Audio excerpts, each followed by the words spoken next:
அனைவருக்கும் வணக்கம். நம்ம பார்க்க போற இன்னைக்கு தினமும் ஒரு தகவல்ல பெண்கள் அனைவரும் கல்வி கற்க வேண்டும் என்பதுதான் என்னுடைய கருத்து. என்னன்னா, திருக்குறள்லயே திருவள்ளுவர் ஐயா ஒரு கருத்தான ஒரு குறள் சொல்லியிருக்காரு. அது என்னன்னு பாப்போமா? கற்க கசடர கற்பவை கற்ற பின் நிற்க அதற்கு தக அப்படின்ற ஒரு குறள் நமக்கு எல்லாருக்குமே தெரியும். அதுல உள்ள கருத்து என்னன்னு பாத்தீங்கன்னா, நீங்க அதற்கு துணைக்காலே வராது. இந்த குறள்ல துணைக்காலே கிடையாது. நீங்க சர்ச் பண்ணி பாருங்க. ஏனென்றால் கசடர கற்றால் துணை தேவையில்லை. ஓகேவா?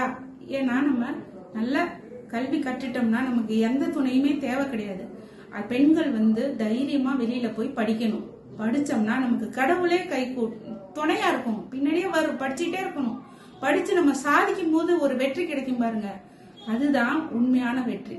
யாரையும் நம்ப வேணாம். கல்வி கற்றுட்டோம்னா என்னைக்கா இருந்தாலும் கல்வி நமக்கு கண்டிப்பா துணையா இருக்கும். நன்றி, வணக்கம். மீண்டும் ஒரு இதுல சந்திப்போம்.